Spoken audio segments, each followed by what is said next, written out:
Hidden lighting? What's he on about now? Stay tuned and all will be revealed.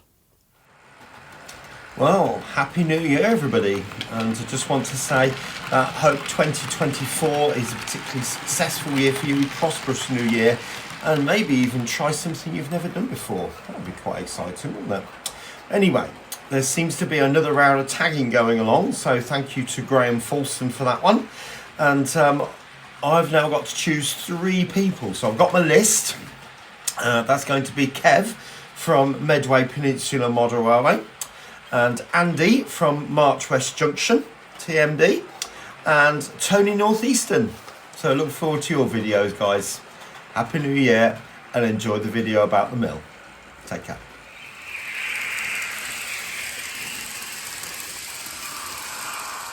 Well, good morning everyone, and welcome back to Piccadilly, and indeed Happy New Year to you.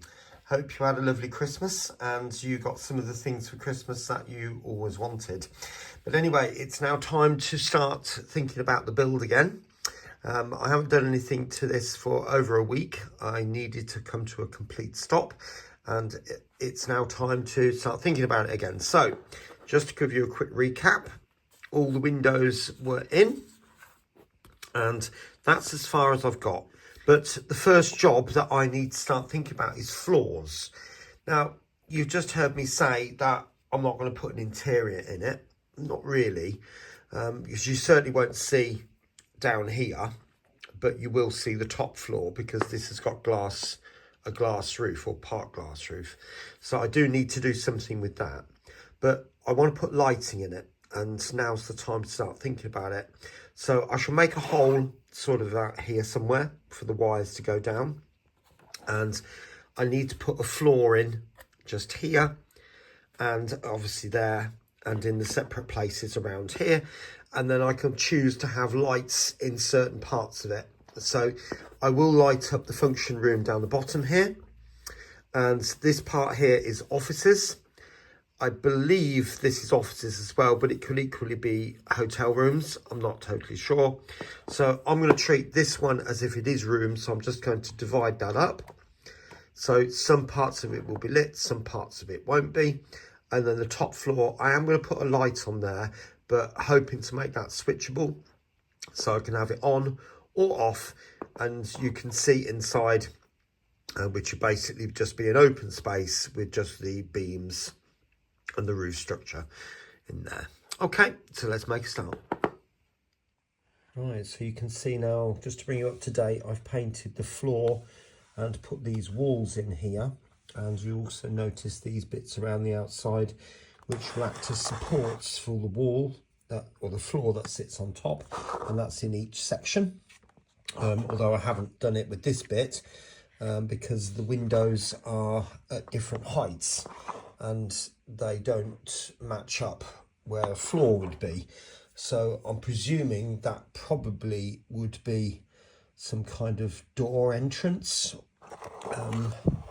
maybe a loading area where something was either dropped out the window or loaded in through the window, or the door as was, because those windows there are huge in comparison to the rest, and they are big in terms of an engaged person, so they are massive.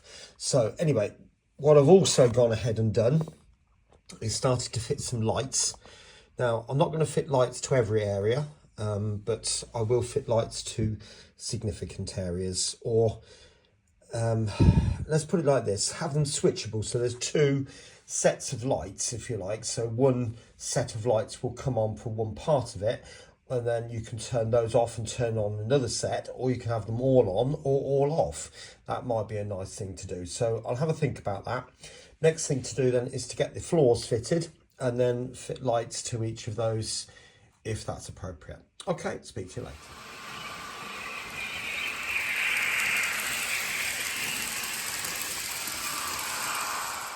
Welcome back. So you can probably realise I've probably put in more lights. I've got the top floors to do. I'm going to leave that as a whole, and obviously the top floor here. And you'll probably be able to make out that I've used white wire on this occasion.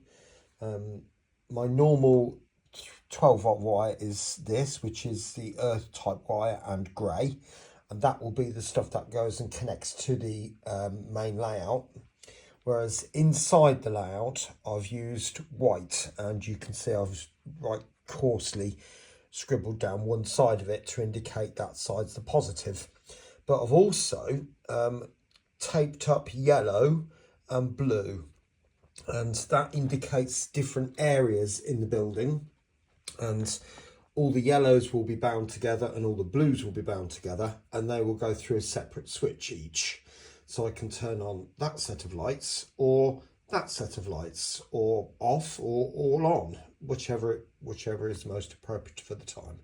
Okay, so I will crack on with that and get all that done. The next stage, to be honest, is now the roofs across the top, and there's loads of sort of pillars which old Victorian mills would have had. So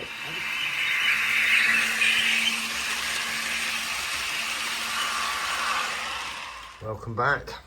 So it's now time to start thinking about roofs. Now, what I've done, you might have heard me mention in the last video that I've been 3D printing again. Yes. So there's a whole load of these which are supports for the roof in this section, and also window frames as well. I can get that to focus somewhat. Hopefully you can see that. And again, this is what can be done with this 0.2 nozzle, which I'm really pleased with. That's come out very nicely, and it's smooth. Previous efforts with the 0.4 nozzle on a raft were giving a very rough back and a smooth top, whereas this one, it's actually working out reasonably well. So I'm quite pleased with those. Now, you probably notice I've built a load of supports as well, which are going to sit throughout the building there, and then we've got the actual roof tiles as well. People in a previous video when I did dinting saying that the roof slates were a bit big, perhaps, but I think I got away with it more there. This time I'm going to make them a lot smaller. I have reduced them by quite a lot more. I do want that texture there though, that's the point. I think the texture gives it a little bit more pleasure for the eye. If it's smooth card, for me, it doesn't feel quite the same. Even if the roof is fairly flat, I want some texture there, because there would be an element of texture at whatever level it is. Anyway, so like I said, these parts here will fit down there like that, and then each side will have, well, you can see the structure there, can't you? There's 3 peaks just there. They will sit in there like that, and so on, and then the other side as well.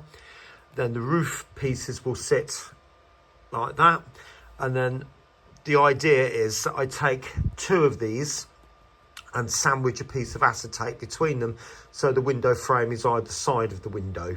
So that hopefully should look quite good. That's my point, that's my plan. Now on to the next roof. So I'll show you the finished result when I've done it on that one. So you can see it to be a simple, just construction job, to be honest. This one is probably the most complicated. So I'll show you what I've done for that. And that one will be quite simple with just a cutout. And it's just a case of measuring that cutout there and then splatting it on. But this one is a little bit more difficult. So what I decided to do was measure the internal dimensions of the wall, because the roof sits inside there, and there is like a coping going around the top here, as is that one. This one is just a more traditional roof. So I measured that, and that comes out at 72. And then what I did is I put the rule inside there, dipped down slightly, and tried to estimate how far each pitch would be, or how wide each pitch would be. Now 20 seemed a bit steep, so I'm going to go with 18 millimeters. It is a bit of guesswork for the time being, but what I did was I cut out 72 by 18, and then placed, and obviously with a pitch twice that, so 36 by 18, and then measured off that distance from there to there, and then sliced across. And you can see, actually, I kind of struck gold with the first one. So I was really happy with the way that's looking.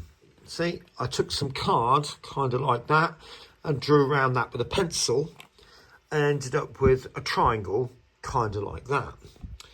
Now, that's not a lot of use to me without some kind of base on it, so I added 5mm to it.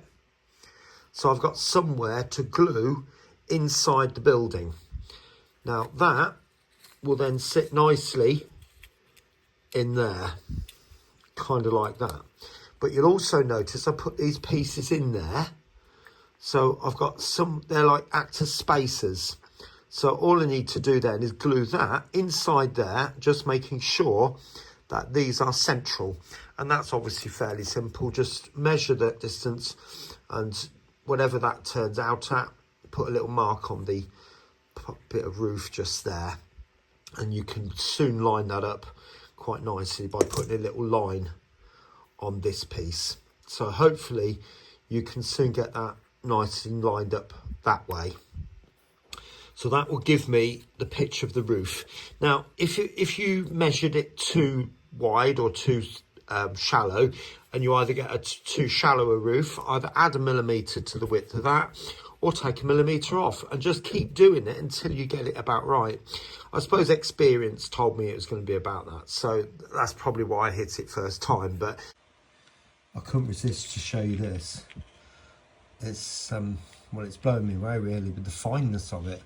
But that's the 0.2mm nozzle doing that. So really pleased with that. Obviously I've got to add more of these stanchions, if you like, and there's going to be some more lattice going on each of the sides, and then the ones on this side will be windows, and the ones on that side will be covered with the roof tiles. If you remember, I said I'm going to put some acetate, and then another one on the top, which will be done with glue and glaze, and then obviously, like I said, the roof tiles will just be glued to the top of that. All right, I'll catch you later. I just had to show you this. I'm just so pleased with the way that's come out. Yeah, 0.2 nozzle on a Creality Ender 3 V2. It's insane, isn't it? Anyway, there's one of the roof tiles that will sit over like that, and there'll be another one here, another one there, and then this side will be windows. I have got a bit of a dilemma how to fit the lights. What I think I'm going, because this is so fine, I mean it's got some strength to it, I'm not saying it's not, but to fit the lights to it might be a bit of a challenge. I don't know, I'll have to have a think about it.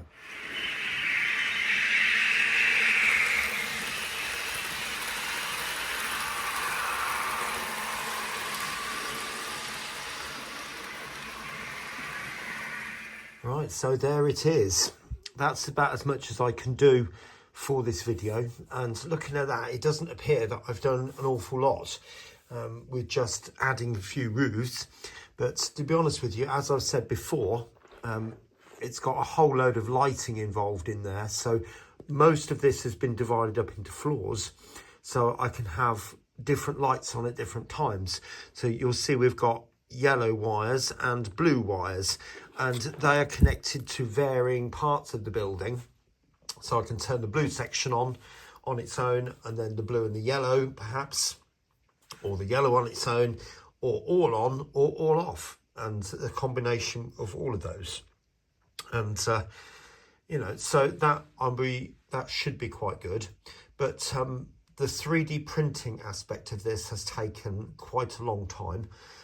As I said in the video, I switched to a 0.2 nozzle, and I'm loving that, but it does take a lot longer, probably 2/3 maybe more than what it would have taken with the 0.4 nozzle. I mean, you've seen the video of this part on its own, and the finery that has come out on that, I'm just so happy with that. It looks so much finer than what it would do. I mean, even these windows here do tend to look a little bit more blobby, to be honest, but I'm not going to worry about that. That's absolutely fine. Here is not finished yet, and I can't do much about that until I got the ruins attached, and that's got to be connected to the board so that will be done at some point. Still needs to be a roof put onto that bit, as loads of drain pipes and gutters and all sorts of bits and bobs like that. Railings, there's some bars over certain windows which need to be done. It will get done, it'll just take time, but you can see all the roofs have been weathered up, and I've done them red because the roofs do appear to be red on a lot of the pictures, but on some pictures they appear to be grey, so I've had to just make a choice. I haven't got any red roofs on the layout, so I thought it'd be quite nice to do that. This bit here, I did say was going to be glazed, and it will be. I think I'm just going to use glue and glaze, to be honest with you. I'm not going to bother to glaze these windows because you're just not going to see it, to be honest with you. So I'm just going to probably do this side and this bit, and then just leave it at that, and then the rest can just sort of speak for themselves, to be honest with you. But I'm quite pleased with the way that's coming along. Now, for those of you thinking, am I going to show the lights working in this video? Sadly not, because it's going to take quite a lot of work to get this connected to that base unit, as I'll point out in the next clip. And then that's got all the wires are then got to go through a junction box, and then I'll have 2 wires coming out the bottom. So one for the yellow, one for the blue, and they'll go through separate switches. So that's the way it will be done, but I can't show that until we get to that point, I'm afraid. But I'm really happy with the way that's come along now, and it has got a long way to go. I'd like to say it's nearly finished, but it's not. It's just loads. There's loads and loads and loads to do. So I will carry on working through that, and the 3D printer will be very busy over the next few days, particularly before going back to school. But you know, hopefully by next week I should be hopefully mounting it into the baseboard. We'll see. No promises, but right, so there we are. It does look a bit clumsy at the minute, and it's at a funny angle because obviously all the wires are there, and the wires will be sunk into this. And bear in mind, this part is going to be raised up. There'll be a large area here to put a junction box, and then I can have 2 wires then coming out from the bottom of the baseboard, which will then join up to the 12-volt electrics. But you can get an idea of what that's going to look like now, can't you? And it will be sunk down by about another inch on top of that, so it won't appear quite so high either. I'm not going to take you around like I did last time because it just seems a bit odd with all the wires there, but certainly a scene like that, you know. So I'm quite happy with the way that's turned out so far. I'll leave the video there. I hope you've enjoyed it, and I'll hopefully be back very, very soon here on Piccadilly. Take care now. Bye for now.